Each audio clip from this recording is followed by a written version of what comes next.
in Vietnam. Since then, a number of these men, haunted by their deeds, became seriously ill.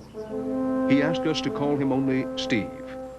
I think I was one of the highest trained, underpaid, 18-cent an hour assassins ever put together by a team of people who knew exactly what they were looking for and who used to the maximum and then dumped it back on society to take care of.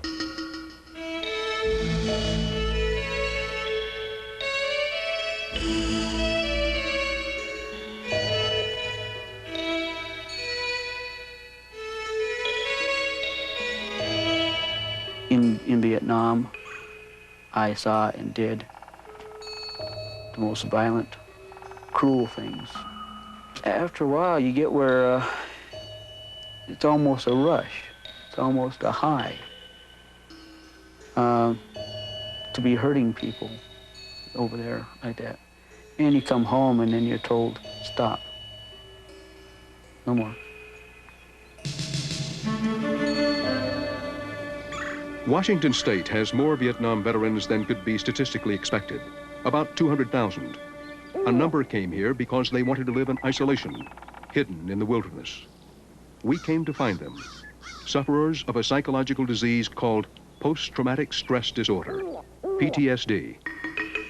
In one degree or another, this illness affects perhaps 1 million Vietnam veterans. One of the results of the illness can be suicide. During the second marriage, things got bad. And I had my pistol. And I picked it up, and it was always loaded. Always loaded. I picked that thing up, and I put that right up here, and I go. And I thought, just for that second, I thought of my 2 boys. And the more I thought about them, I couldn't do it. There have been between 26,000 and 100,000 suicides, depending on what reputable source you believe. In Vietnam, some 58,000 men were killed. The men who told us their stories all have symptoms of PTSD, a disorder which 14 years after the war still affects about 1/3 of the veterans. John pathologically distrusts society. I ain't coming down off that hill, and ain't nobody coming up there, you know. If I said that down there at the Spokane Mental Health, where my boy is being worked with, I'd never get him back. I'd never get him back. Well, no wonder this kid's violent in school and packs a knife and sleeps with a knife. And his old man's crazy, you know. One of the guys at work asked me if I had the Vietnam crazy syndrome. I had to walk off. I'd have killed that sucker. These men say they are patriots who love their land, their country. But when they came back, they were outcasts, broken spirits, learning to heal themselves from the wounds of war. The Vietnam conflict was unlike any other American war, so their illness is different from that suffered by other veterans. Recently, the Vietnam veteran has become recognized, and now the tributes have begun. For some, it may be too little, too late.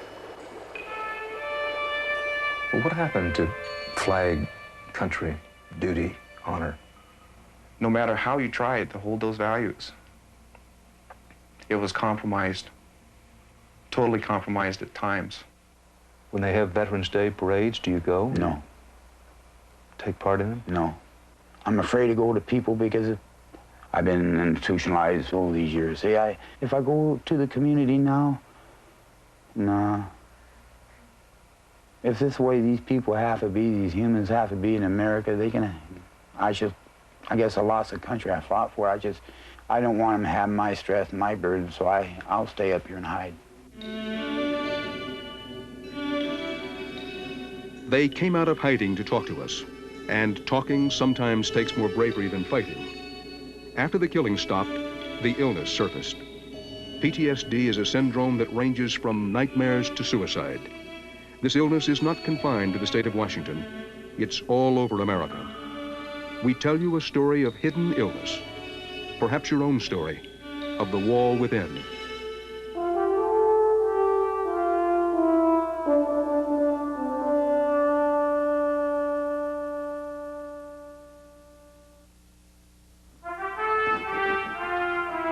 I take the weapon and raise it above my head and strike with the force of my being, blow after blow, until no more stand in my path. At age 16, Steve was a Navy SEAL, trained to assassinate. For almost 2 years, he operated behind enemy lines. Then he broke. He came home in a straitjacket, addicted to alcohol and drugs. He had PTSD. He was neither deprogrammed nor helped. When he moved back home, his mother became a victim. Well, I drank myself into a stupor so I could sleep. And she came down in the morning, grabbed a hold of my toe. I came off the bed, grabbed a hold of her blouse, cut her carotid arteries off. You grab like that and come around like this. Blood supply, the brain's cut off. Then it's permanent brain damage and then death. And I had her down on the floor, and all I was seeing was VC. That's all was in my mind. And then I saw her face, and I let go. By the time she recuperated enough to try to say it was okay, she understood I had packed again and was on my way out the door. At age 19, he fled to the mountains. It was safe. I understand animals. Animals are not like human beings. Animals will not gobble their own. You can go up in there and sit down. Nobody knows you're here forever. It was tough up there. I hunted. I used tripwires. Okay, you want to be careful. And I'd live in logs. Because there's some things here. I'd live in stumps. It'd be real easy to camouflage yourself in here. The mountains were no cure. The anger remained. He tried to drown rage in alcohol and drugs, but the hate continued. So he turned his anger on himself and punished himself with 23 car accidents. He's now permanently crippled. He says the distortion started at the hands of military trainers who twisted his character. Put your other hand up! Put your other hand up! This rare film shows soldiers learning what to expect when captured by the enemy. Who's your chief? You're slapped a few times and asked who you are. And What's your rank? Ho Chi Minh's No rank! addresses are going on. Mao's doctrine is going on.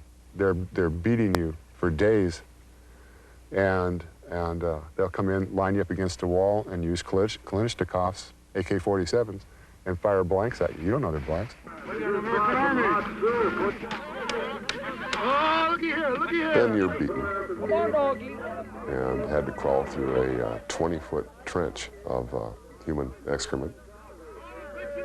Then they drop you into a barrel full of ice water. And the whole time, they're hitting you. They're pounding you. And then they show you pictures of a nice American family, pictures of mom, pictures of pop, little kid. Another picture of a VC, mom, pop, little kid. Bang, slaughtered family. And you start believing you're really captured. I went through 4 camps, and it's hammered into you. Until when I got there, it was kill VC. And I was good at what I did. How good? I'm alive. So there were special missions in the villages sometimes. Oh, that's Phoenix program. We would go into villages and we would hit them. We would leave Chinese and North Vietnamese literature all over on the corpses, tacked to the corpses, burn part of the village. Do all of the things that the VC were doing, the generals. They'd fly in, and we left. There wasn't a trace of us. And they'd land with the press corps, and they go, this is what we're fighting. This is what the VC do. This is what you're seeing back in the United States. I was the one doing a bunch of that. You're telling me that you went into villages, killed people, burned part of the village, then made it appear that the other side had done this. Yeah. For propaganda purposes at home. That's correct. This is not something you made up. This is not a hallucination. Oh, no. This program of selected assassination and village wiping out. That's right. You stayed a long time. You did your job, and you survived. Mm-hmm.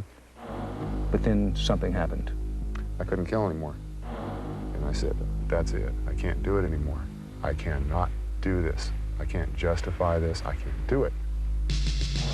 I turn slowly and see only a field growing, arms and hands. 20 years later, he's not totally repaired. Steve's found help in writing. He's written 50 poems. He's kept a journal.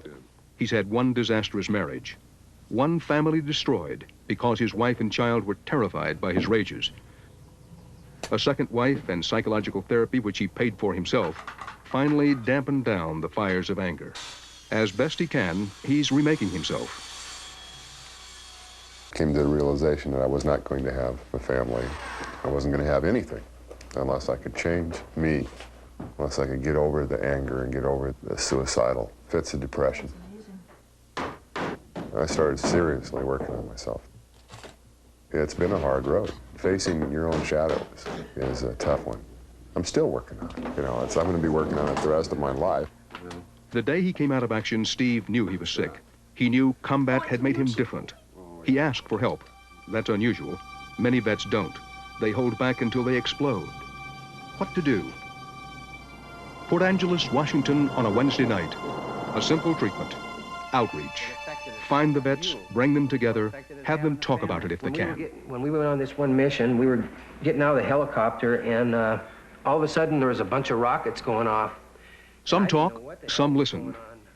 This is the beginning of professional counseling. 500,000 Vietnam veterans have sought help for PTSD.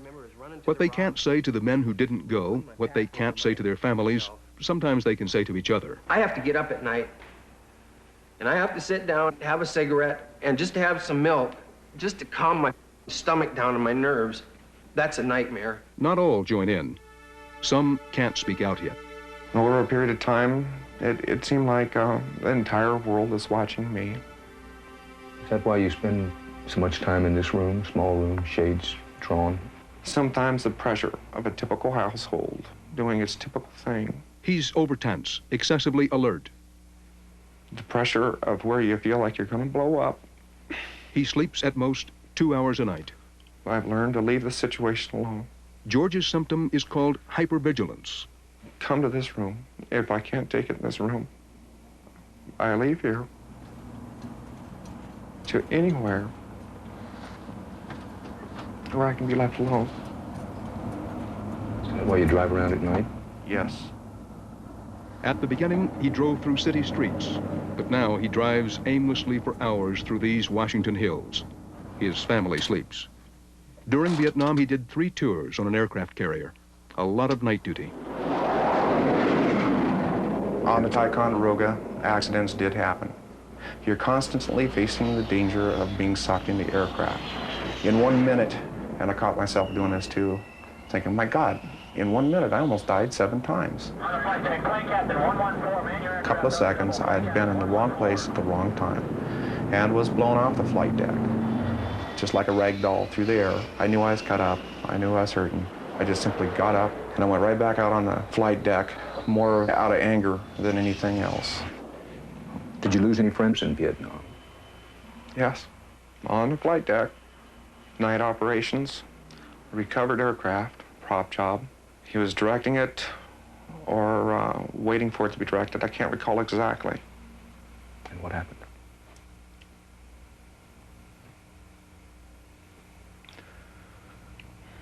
He just simply walked into the prop right next to me. Somebody for 1 nanosecond made a mistake. My attempt was too late. My attempt wasn't executed like I'd done before and before. I made the mistake of thinking what he thought, and that's what caused it. Did you reach out and try to stop him, or did you call out to him?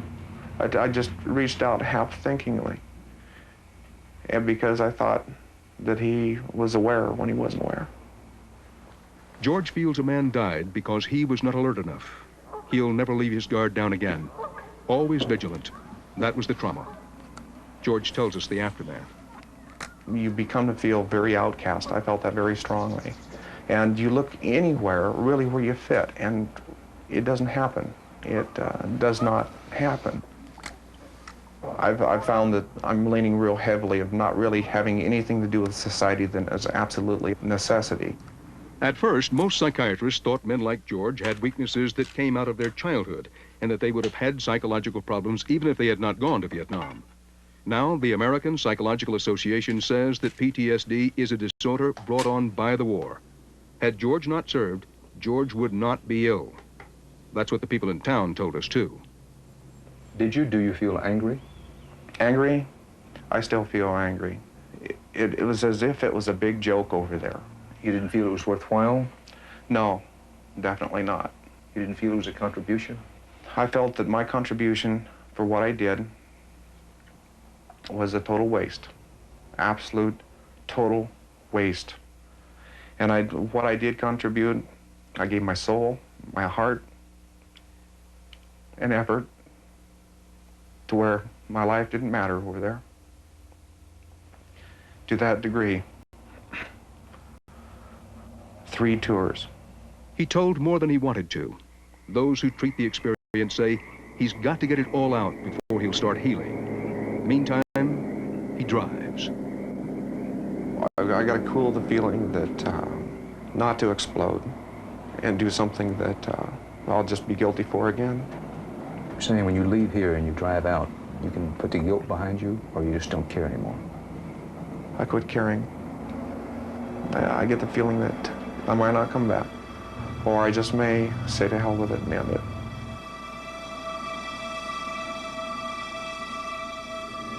Port Angeles is a lumber town, a blue-collar town. One of the hardest workers at the James River Mill is Guy Iredale. Iredale is a respected name in the community, and Guy works, acts, and talks like the middle of Middle America. But there's one thing he never discusses at work, his tour of duty in Vietnam. He only talks about Vietnam at home. Guy has PTSD. Hardest part of it is nightmares. Nightmares. That's his symptom. Think from time to time At first, he tried to wash them away with alcohol. That's common. To their neighbors, the Iredales are a warm, loving family. But when Guy was drunk, the repressed anger, rage, and fear were turned on his wife and 2 boys. I've done some damage in this house. You know, things I've had to fix and replace. And you just take it out on everybody, the people who are closest to you, people who are in your house. And you do things to them that they don't deserve. Can you give me an example? I can get violent. I get damn violent. And I have scared every one of them. Scared them right out of their wits. Chased them out of the house. Your wife, your children? My wife, my children, I have done that. What's the worst thing you did to your wife? I don't want to tell you that. Does that scare you? It must. Sure. Side of me that I don't like. The scary side. I'm not proud of it. He's sober now. The family is safe from attack. The loving, caring husband and father is back from the war. I'm going to be a nice guy. It's the last time I'm going to do this for you, okay? Gonna pay You know, I attention. told you I was going to put you in check, right? Yeah. He found a way to tame the nightmares without alcohol. Somebody told me once, if you have a nightmare, you write it down or you draw it. That way it'll stay away from you. Behind the house is a garage. In the back of the garage, in a corner, is a very private place. The family doesn't go there because it's all his. There's a dark that leads to some burlap curtains, and behind the burlap, there's no electricity. That's where Guy took us. He's drawn Vietnam. Here's his PTSD. That's Gunny Sergeant Robinson. He had his face blowed off. So I put it there. That's my man Hamlet. Carried him down off this mountain. Kept telling him, "You're gonna be all right, Bob." Been shot above the heart. Now, what about this? That's a nightmare. It's the ambush. See, we come in here, and these men got out in front of this big boulder, and they got cut down real fast. And we come in, and there's a man here who'd been shot through both elbows. Another guy had been shot through the shoulder. And the guy had been shot through both elbows. He was screaming, crying. And we were stuck right there all day. Everybody pinned down and everybody dead. Lieutenant come to me and he told me, "You gotta go up and get Hamlet." The gunny got his face blown off trying to go up and get Hamlet. And I've seen it happen. Seen that happen. That was terrible. That was terrible. I couldn't get myself to go up there and do that. I tried. I got within about 20 yards of him. 20 yards. And behind this rock. And he sat there, leaning up against the bank.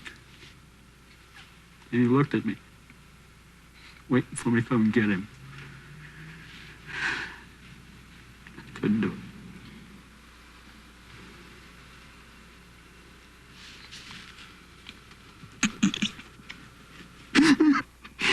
Couldn't do it. And I live with that. I live with that. I swear, Bob, if I could go back, I'd do it, and I would. I sure would. These are the kind of experiences that it's almost impossible to get anybody to listen to, much less understand. And it's real. It's what we live with.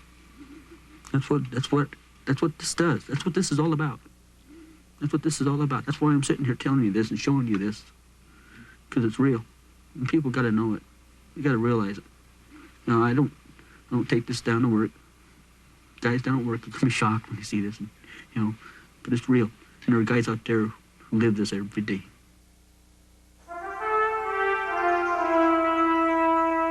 The Vietnam War was a war with a difference. We fought an unseen enemy in a small, hot country, and we lost. A different aftermath than any other war meant a different kind of healing. Colville, Washington, Wednesday evening, Family Counseling Center. John Michelson, Mag 36 Rifle Company, Keehaw, 6667. John Alderson. No use saying these veterans should act like World War II veterans. They came back to silence, while their fathers came back to cheers. Mike Rice, 981st MP Group, Century Dogs, 6970. John Spear, 87th Infantry. If they resemble any veterans, they are most like the ex-soldiers of the Civil War, the Confederacy, mourners of a lost cause. Terry Bradley, Germany 66-67, Vietnam 67-68. Tim Bonwell. They tell their buddies their war stories, sad and colorful tales. Telling becomes healing. It's called group therapy. 17 miserable restraints. My wife see me in restraints and stuff because I said I'm not nuts. I don't have this stuff. And then they give me these letters, and I got many letters saying I have organic brain damage, progressed dementia, psychosis, and I want to upchuck. I'm starting ready to cry. Why don't I cry now? I cried. Go ahead. I whined. You want to cry? I cried Terry. again. I cried for 17 years. The only thing in this man's heart is hate. Terry's symptom is psychic numbing. When we came back to stateside, we had all this in us. We didn't have feelings. We didn't have emotion. We could kill. We were murderers. We freaky. We was freaky, you know. We was. When he came back home, Terry couldn't control his violence. He couldn't adjust to a life without combat. Stateside, he struck an officer, lost his command, went to the stockade, and was discharged without honor. In Vietnam, he was a success, a fighting sergeant who led men in battle. Back home, he was nothing because nobody needed the skills of a combat soldier. He felt stripped of honors. Terry says he can't figure out how his country could make him such a failure as a civilian when it had made him such a success as a fighter. He spent 10 years in and out of mental hospitals. See, I went up there and I said, I see the elevator. I see you, let's say. I see the TV, I see the window, and everything was into your sight pattern. And then it's gone, then something else, the image in your brain hitting that old the other, and I was rocking dizzy, and I looked at this unpopular nurse, you know, and she said, Terry, you're going through a drug withdrawal. And you didn't really believe it? No, because I didn't take drugs. I said, I don't take drugs. And she said, no, doc, the medicine you're on. Why, hell, they had me on 10 milligrams of Valium a day. You know, I take one of those, Thorazine, Meladryl, Stelazine. Can I get you a list of medicine I take and show it to you right now? I'd like to see it. In the 70s, PTSD was not recognized by the medical profession. Like thousands of others, Terry was diagnosed as a paranoid schizophrenic and treated with drugs. I'll tell you something. you take this medicine, and this ain't old to listen one day, and you take it home and you take this 3 times a day. Do you still have any of these medicines around? I got a lot. You want some? Well, no, I don't want any, but I'd like want me to show you see that it. box? If you've got a box, let's take a look at it. No, I'll get you a box. In 1980, Terry's discharge was changed to honorable. That gave him access to the VA hospitals, where they continued to treat him with drugs. That same year, PTSD was recognized as a mental disorder, and the treatment of choice for Terry should have been counseling. Yeah, And who gave you all this? The VA, the VA medicine. Every bit of it. The doctors gave you this, and the psychologist and psychiatrist? I was on before I came to my senses. It's hard for me to believe that. I know you're a truth teller, but it's hard for me to believe that. You don't need to worry about me telling the truth. My name on the bottle. All of them, you know. It's true, nearly every one of these. Oh, yeah, you won't find one ain't my name on there. I mean, after you're on this stuff, many years I was on it, it turned out you can't hold your emotion where it's crap, you know. And I was on the floor, crawling around on the floor, and they saying I was dying. And then they came up with brain shock treatments, and then I talked to that fat nurse again. I shouldn't say it. She was beautiful. Because she told you the truth. And you wouldn't let them give you the shock treatments. No, we ran. We ran up here. In 1985, Terry and his family moved to Colville and started over.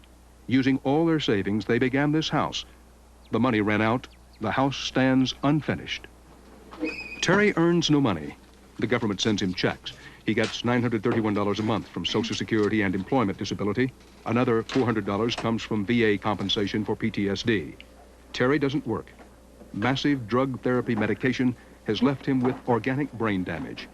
He's considered legally incompetent. And we don't send him out. They call me incompetent. I can't sign a check. I'm an adolescent. And then make out the stove. When are you gonna pay this? They say I can't do nothing. I'm ashamed. Don't think I'm not. Terry still takes medication. Antabuse to control his drinking, Sinequan to curb the depression. But my son understands, I think. The drugs can't calm his mind. Terry hides in his bedroom, sometimes for hours. And I cage myself up what I do. And I get secure when I go to bed. I lay in my bed, and nobody bothers me in this bed. And I get secure, and I can hide all my problem away when I put up the blanket over my head. And that's what I do. I sit in here, and I just don't want nobody to know who I am. I don't like myself. So We wouldn't want to have this awful stuff inside us. That awful stuff being trained to kill. Yeah. But that's what a soldier's supposed to do. Not the way we did it. It was sickening. Tell me about that. Let's say, could you go up to 50 people in an hour, let's say, and go out and get a knife and skin them? Get babies, arms, eyeballs, guts, and hold their heart in your hand and throw them in piles?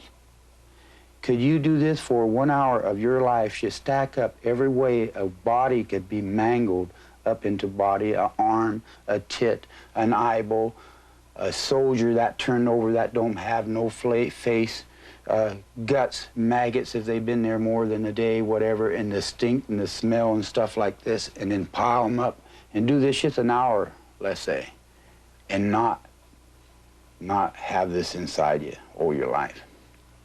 Okay, imagine us over there for a year doing it continuously. Whew, that is sick. No.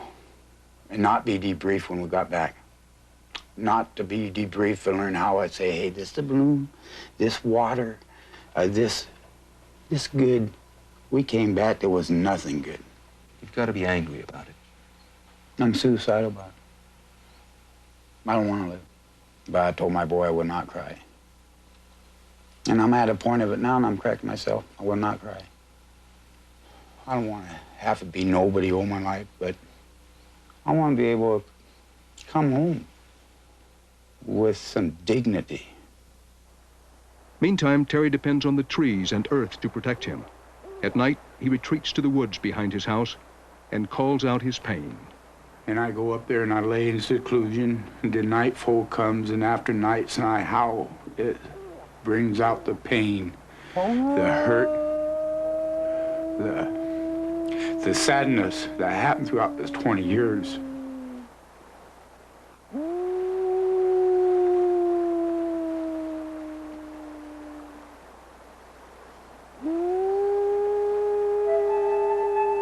Terry, like other vets, feels that the larger community doesn't accept him.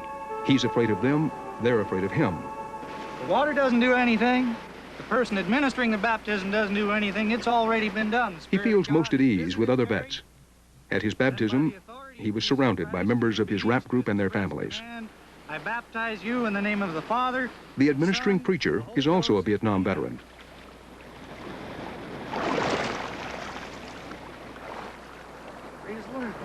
As I started working with vets here, while I was in ministry, I started to realize that some of the guys that were really hurting weren't really any different from me.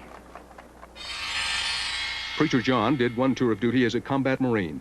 His war experience resulted in PTSD, and his dominant symptom is alienation. That means hostility and distrust. The ground makes me feel safe. It's my ground. I got the reach on anybody. I can see and hear anybody long before they can see or hear me, and it's a comfort to me. For 14 years, he's guarded the mountain he lives on. His wife, Kendra, gave birth to 3 of their 4 children in this house. First thing I built was the basement. That basement was just like a bunker. You know, it really was, just like a command bunker. It's got good cover. Cover isn't just hiding. Cover is something that'll soak up lead. Only thing getting here is mortars, and you don't see too many people packing mortars around this country. In the early days of our relationship, he would make a reference to Vietnam, and I would say, I can't deal with that. I don't want to talk about it. I very definitely shut him out. I could not only deal with the fact that it happened, I couldn't deal with the fact that he was part of it. Should be back in about an hour. He hunts. He learned about guns before NAM. His father was a Marine too, so he learned to be strong and expect victory. Fortune favors the brave. Lost a whole bunch of my illusions in a hurry. We weren't gods, and we could get our ass kicked. I was really angry because I felt like it was all just a big crock we'd been lied to and used. The soldier joined the anti-war movement.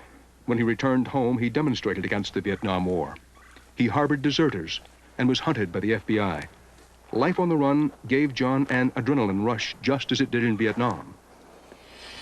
Sometimes I think about walking point. You know, I get a similar feeling, have that feeling of expectancy. Just feeling on, listening. I'm probably a better grunt now than I was 20 years ago. More practice.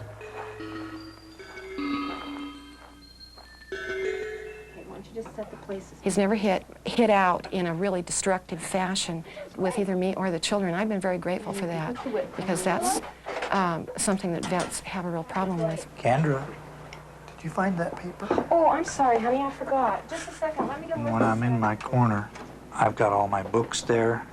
My back's against the wall. I've got all my pieces on the wall up above me, and they remind me that I'm safe.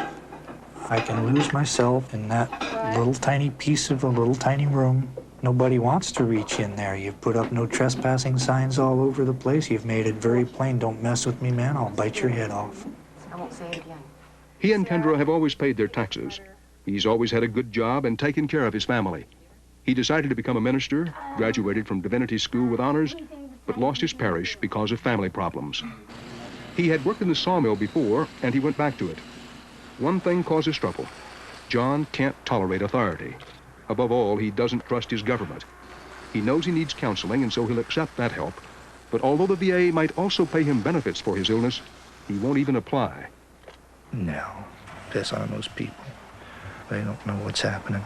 You know, you can go in there missing one leg, and they'll tell you you got both of them. Why talk to those people? I don't want to deal with them. Saturday mornings, John and Kendra drive 100 miles to Spokane to be with their 2 older children. I think PTSD is catching. My wife had a nervous breakdown. She doesn't tolerate hostility well, and she'd been living with it for too many years, and she finally lost it. It's like a disease that spread to my family. I got 2 kids right now in treatment centers because their old man's messed them up so bad. 12-year-old Elijah lives in an institution because he's so violent. He threatened to kill his school principal. 14-year-old Kachina lives in a juvenile center because she ran away and drank heavily. The children are second-generation casualties of the war. Every time you come down for a visit, it just eats your heart out. It's really hard to see them. It seems like I take too much responsibility at times for where the kids are at, but I feel like maybe I haven't taken enough. Elijah, ducks are out of season. We try so hard to look normal, but kids are real honest, and they don't hide anything. Well, your son found a good spot. And it's been so hard for me to see them coming apart, to see them not coping well, to see especially Elijah with his uncontrollable rage and violence and deep depression. He's left suicide notes since he was able to write. You know, I look at that and it's looking in a mirror and I don't like what I see. I don't mind living with all that stuff in me, but I don't like to look at it in my kids because I know where they got it from. The only thing we can do is dive in. Early this year, Kendra took the children and left John alone with his rage and anger. And when you were in Nam, you had something you could do with it. You could rip it all out, 30 rounds of whack, man. Or you make your barrel of your 60 translucent, you know, just orange. You can just about see the rounds coming out of that sucker. You got something you can do with it. You got nothing you can do with it here. Nothing you can do with it here. You don't do it at home, that's for sure. I was watching a movie last night. And there was a part in there, a small shootout, but one of the guys, instead of just dying, he lets out this long, shrilling scream, and it just... Flashback is the clinical name of the PTSD symptom that Mike suffers from. He's about to relive the emotions he felt at the time the trauma happened. Not just remembering the incident, but breaking under it. You heard that scream before, Mike? Yeah. Where'd you hear it? As we drove out the gate, they hit us. The Vietnamese were firing, right? Yeah, they threw grenades first. That's what got Moody and Dozier. After I got Moody and Dozier to the hospital, I came back. I noticed the sergeant kind of laying over some of the pipes over there, and I knew he was hurt, and he'd always kind of come around, and he showed us a picture of his family, his wife, his little boy and little girl, and he's just laying over there, and I thought, God, no one's helping this guy, you know. So I ran over there to help him, and I reached down to grab him, and he was blown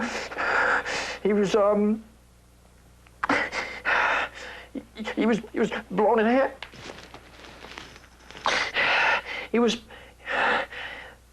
He was physically blown in half. It's just his top half. He was just his top half left.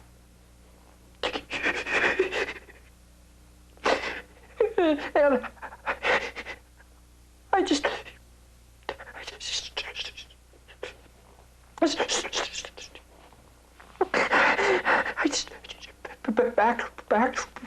backed away from him because I just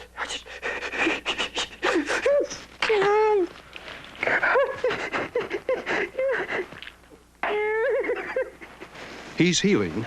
He's healing because until recently, he couldn't tell this story to anyone. He had his flashbacks alone. They'd be triggered by a car backfire, or today's thunderclap could send him back to 1970. At that time, he did sentry patrolling with a dog. He guarded his buddies by night. Mike still lives by night. I'm finding out a lot of things I did in Nam, I still do now. I work graveyard. I've been on day shift. I could still be there. But I gotta sleep at night, and I can't sleep at night. So it's easier to work at night. You know, I have to be there for my boys, and so I stay on the job I'm at. If it wasn't for them, I'd run and I'd take off. It's easy to go someplace new where you're not known because you can leave a lot of things behind for a while. It's someplace new. It's a new start. Mike is the first to admit he ran away. He's had 3 short-term marriages and 2 sons he rarely saw until recently when Morgan came to live with him. So long as he was ruled by his flashbacks, the past meant more than the present. He moved in and out of places and events as a runaway. Now that his son is here, Mike is more stable. Another sign of healing. Tough can, isn't it? I got one. I was in use. He wanted us to see the empty apartment where he used to live alone. We found that when Mike returns here, it's as if he never left. I come up here to forget a lot. I can get in here and I can draw the blinds, and I don't have to worry about whether you get permission to fire or not. I don't have to worry about anything. I can just get in here, listen to music, or turn the TV on, and try to fill my head with anything but what I don't want to remember. You served your tour. Yeah. You came back. Do you remember the day you came back? Yeah. Yeah, I remember that day. And I'm waiting for my flight. And off down the corridor, I noticed this. He was a soldier, and then this one lady, she walked up to him and she spit in his face. And I go, Jesus Christ, man, I need to hold Heidi, and I didn't want no one to look at me in this uniform. I couldn't have handled that. If you could see her now, unlikely, what would you say to her now? Lady, you're wrong. You may have feelings and you've got your opinions and you're right to them, but we did what we were told to do. And we did it for our country. And we did it for our government. And we did what was right. And we survived. And you ain't got no right to treat us like dirt. Can you forgive yourself for following orders? Later Wednesday night, the rap group is winding down. One symptom they all talk about is survivor's guilt. Why am I here alive while so many men better than I are there and dead? The inequality of sacrifice calls for consolation. But look at what good came out of your actions that night. 3 men probably alive because of you. These men contracted the disease in their late teens, and they still suffer from it in their 40s. PTSD will not go away with time. Left untreated, it is a burden to be added to the burdens of age.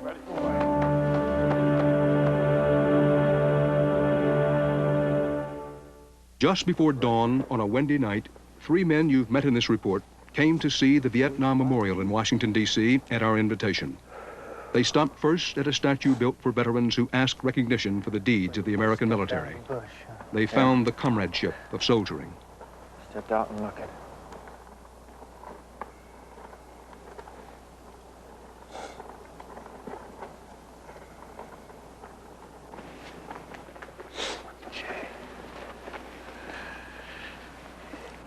Where they was alive almost.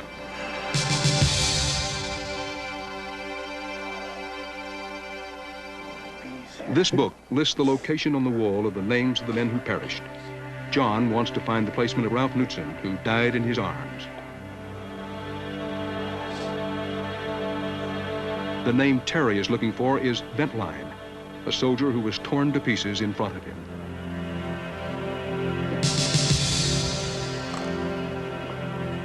He found him. Okay, can you see the name, sir? It was late enough at night, it might have been the 25th instead of the 24th. The computer is there to help memory. Knutson, Earl, PFC, Marine Corps. Ralph, Lance Corporal, Marine Corps. Gentleman died on the 26th. I guess we missed one, huh? He was killed by friendly fire, you know? Yeah. I mean, one of our own guys got him, and maybe they didn't put them down, huh? I don't know, sir. We're up to the 27th of December now. No, sir. it was Christmas Eve. I was there. When memory is blocked, it's not always simple forgetfulness. One of Mike's sergeants was killed before his eyes in June of 1970.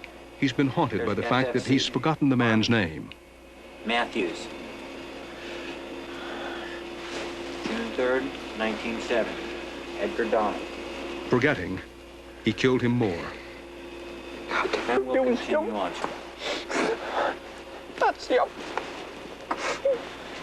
June 3rd, 1970. Yeah, that would have been it. Okay.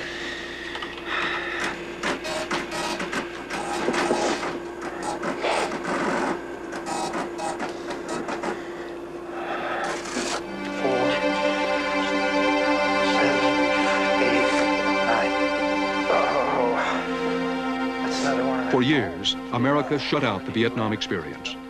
During the war, Vietnam was a national obsession. Afterwards, amnesia struck. Amnesia, total forgetfulness, happens when the pain caused by memory is so great that life itself is threatened. For Americans, Vietnam was an unspoken word. Now the national memory has come back. Meanwhile, Mike, John, and Terry and the others who bore memory while we forgot live in the past we overlooked. Keep finding Terry. 15. There he is. There he is. Right there. Yeah, there he is. Do you want to rub that one? Yeah. Here. I'm ashamed, and I work on this problem. I'm coming out 5 minutes a week, maybe 10 minutes, and hopefully throughout another 5 to 10 years, I can regain my respect for myself as a soldier and a human being. Messed up pretty bad.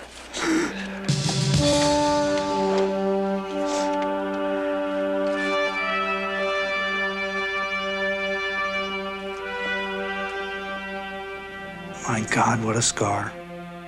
Okay, I gotta find him first. 34. And I was thinking that I belong up there on that wall, not out here standing in front of it. Nothing happens overnight. I'm gonna be chewing on that wall for a long time, and every little bite of it that I take is gonna be more growth, more healing. I wanna come back. That's good. Yeah. Thank you. We have shown the symptoms of PTSD so that you might recognize them in friend and neighbor and self. But it has struck us that this disease and its cure have an eerie parallel in the national experience. If these soldiers must get it all out and recognize what they did before they can be cured, well, the same might be said of the nation. If at first they obsess about violence and death and evil, years later the country has come to the same obsession, evidenced by today's war movies. If afterwards they learn to live with what they did and fold it into their normal lives, the same healing process may lead the way for the nation. These wounded men who were left behind foretell the future. I'm Dan Rather.